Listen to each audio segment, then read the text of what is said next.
मंगला विद्या मंदिर के सभी छात्रों को आपकी हिंदी की शिक्षिका लोना का नमस्कार। बच्चों, आज हम पढ़ने जा रहे हैं आपकी पाठ्य पुस्तक की पाठ 15। वो है अह अथवा विसर्ग का प्रयोग।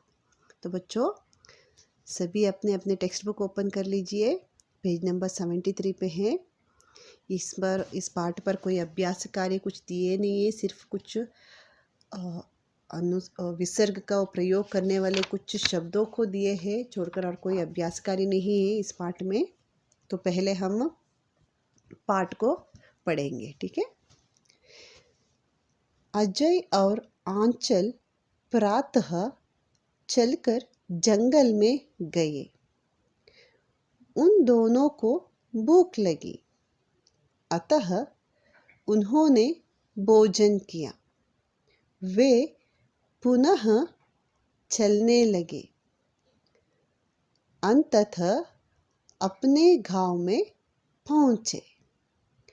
शनै शनै अंधेरा हो गया। वे आराम से सो गए। तो बच्चों, मैं फिर से एक बार इस पाठ को पढ़ूंगी और आपको एक्सप्लेन करूंगी। जैसे कि आप देख सकते हैं, ये पाठ में बहुत सारे जगह पर विसर्ग का प्रयोग हुआ है। आप जैसे देखिए जी, दो अक्षरों के बाद में विसर्ग का प्रयोग होता है और उसका उच्चारण में थोड़ा बहुत बदलाव होता है। जैसे कि प्रातः, ह का प्रयोग ज़्यादा होता है, पुनः, अतः, अंततः। देखिए, ह का उच्चारण के हिसाब से होता है। जैसे कि अजय और आंचल नामक दो बच्चे थे।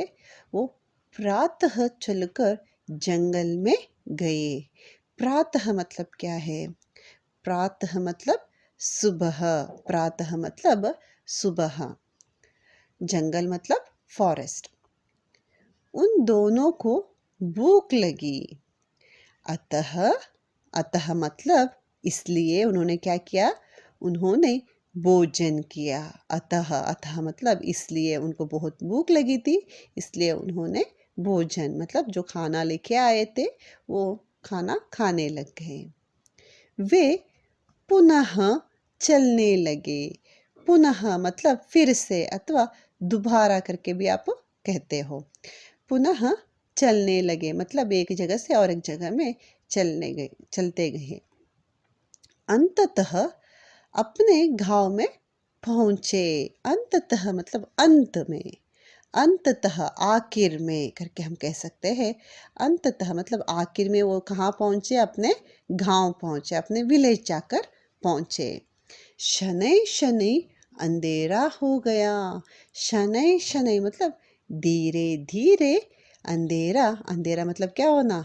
अंधेरा होना, डार्क होना, शाम होते ही होता है ना, हो गया। वे आराम से सो गए। वो दोनों क्या हो गया? बाद में अपने गांव जाकर आराम से सो गए। देखिए बच्चों, इस पाठ में आप काफ़ी सारे विसर्ग का प्रयोग करने, विसर्ग के प्रयोग से होने वाले कुछ शब्दों के बारे में आप जानकारी ले सकते हैं इस पाठ में। जो इस तरह है, जो मैं अभी पढ़ने वाली हूँ। जैसे कि प्रातः मतलब सुबह। अंतः मतलब इसलिए। पुनः दोबारा। देखिए, जैसे मैं पढ़ूंगी, आप भी मेरे साथ साथ में पढ़िए।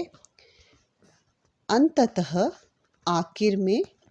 शनै शनै धीरे धीरे। इसका विसर्ग का प्रयोग होने वाले जो शब्दों को सही तरीके से पढ़ना ज़रूरी है, नहीं तो आप जब लिखेंगे तो विसर्ग छूट जाएगा।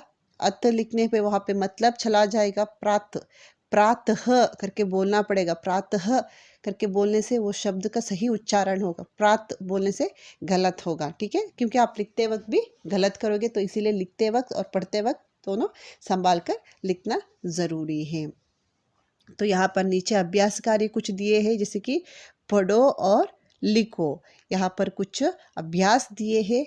जो विसर्ग का जो प्रयोग किए गए कुछ शब्द है, उन शब्दों को आप क्या करना है? यहाँ पर दोबारा लिखना है और लिखते वक्त पढ़कर सही तरीके से उच्चारण करके उसको लिखना है।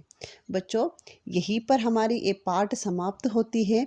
इसका रिलेटेड कुछ नोट्स नहीं रहेगा, जो कुछ होगा तो मैं आपको पीडीएफ के द्वारा भेज दूंगी। इस पाठ को दोबारा पढ़िए एक बार और विसर्ग का सही तरीके का प्रयोग कर लीजिए। ठीक है? तो आशा करती हूँ बच्चों आज की पढ़ाई आपको अच्छे से समझ में आया होगा। धन्यवाद।